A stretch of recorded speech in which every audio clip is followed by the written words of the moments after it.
You walk into your bank the same way you've walked in for 20 years. Same lobby, same smell of carpet and cold coffee, same feeling that this building is on your side. It isn't. It never was.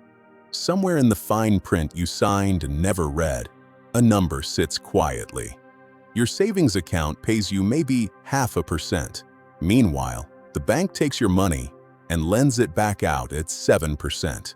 That gap between what they pay you and what they charge someone else isn't an accident. It's the entire business model, and you've been funding it for decades without ever noticing the transfer.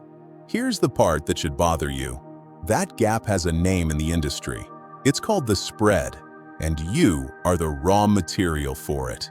Every dollar sitting in your checking account is a dollar the bank can lend out overnight, that same night, while it still shows up in your balance the next morning like nothing happened. You still see your number. You still feel like the money is yours and only yours. But for those hours, it's working for someone else. Not once. Every single day, on every dollar, for as long as you keep it there. Now here's where it gets expensive. Say you keep $30,000 sitting in a savings account paying 0.4%. That's normal. Most people don't even know their rate. A high-yield account, the kind banks don't advertise because they don't want you to find it, pays closer to 4.5%. That difference, just on $30,000, is over $1,200 a year. Not once, every year. For 20 years, assuming you never add another dollar, that gap alone cost you close to $30,000 in money you never spent, never lost to a crash, and never even saw disappear. It just never showed up in the first place. And missing money feels like nothing. That's exactly why it works. Fees work the same way, just louder. The average American pays hundreds of dollars a year in banking fees they've mostly stopped noticing. Overdraft charges. Monthly maintenance fees you can avoid, but most people don't bother to check. ATM fees for touching your own cash.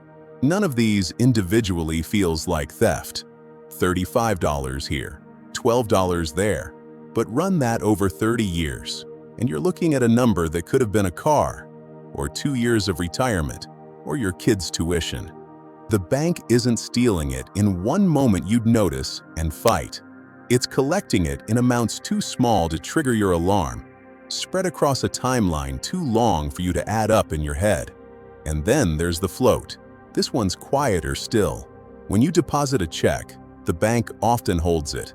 One day, sometimes several, before the money is actually available to you. During that hold, your money already exists somewhere. It's already been credited to the system. It's just not credited to you yet. Multiply that delay across millions of customers doing the same thing every single day, and you get an enormous, constantly rotating pool of cash the bank can use, invest, and profit from before you're ever allowed to touch it. You call it processing time. They call it inventory. None of this required a single bad decision on your part. You didn't do anything wrong. You did everything you were told. You opened the account they recommended. You kept your money where it felt safe. That's the uncomfortable truth sitting underneath all of it. The system isn't waiting for you to make a mistake. It's built to profit from you doing exactly what you were told to do. So why don't more people just move their money?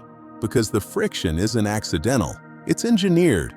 Try to open a high-yield account somewhere else, and you'll hit forms, verification steps, a transfer that takes 3 to 5 business days, and a small voice in your head asking if it's even worth the hassle. That hassle is the point. Banks make it effortless to spend and just difficult enough to leave that most people never do. Your debit card works instantly, everywhere. No friction at all. But moving $10,000 to a place that actually pays you fairly, that takes effort, patience, and a little bit of nerve. One path is greased, the other has speed bumps built in on purpose. This is called the path of least resistance, and banks study it the way engineers study traffic. They know that friction, even small friction, is enough to keep most money exactly where it is. Not because staying is smart, because staying is easy. And here's the part that stings a little. Every year you don't move, that money is another year you've voted, without meaning to, for their profit over yours. Not through a single bad choice, through 1,000 small moments of just not getting around to it.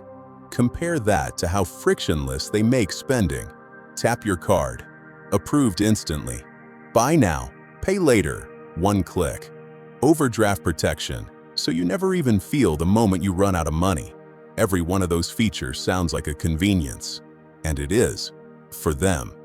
Because every purchase you make without friction is a purchase that keeps your balance low, your urgency high, and your dependency on their systems intact. They removed the pause button from spending and kept it firmly installed on saving. That's not a coincidence.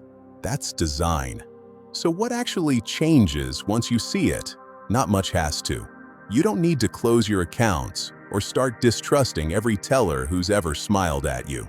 What changes is smaller and quieter than that.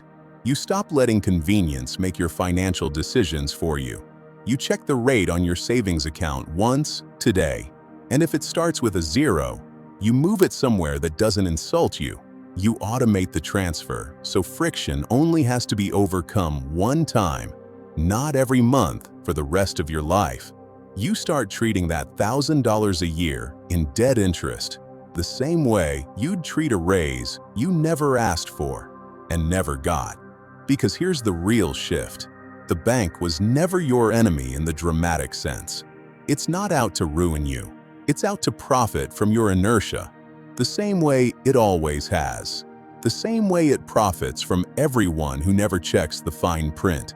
And once you understand that the entire system runs on people not paying attention becomes the cheapest financial decision you'll ever make. So the next time you walk into that same lobby, same carpet smell, same feeling that this place is on your side, remember what's actually happening behind the counter. It was never about a stolen dollar. It was about $1,000 a year you let quietly walk out the door because nobody ever told you it was leaving. The banks don't need you to lose money. They just need you to never ask where it's going. So ask. Check your rate today. Move what's sitting idle. And ask yourself honestly, how much of your money has been working for someone else this whole time without you ever knowing? If this made you rethink where your money's been sitting, you know what to do. Subscribe, and I'll keep pulling back the curtain on the things they'd rather you not notice.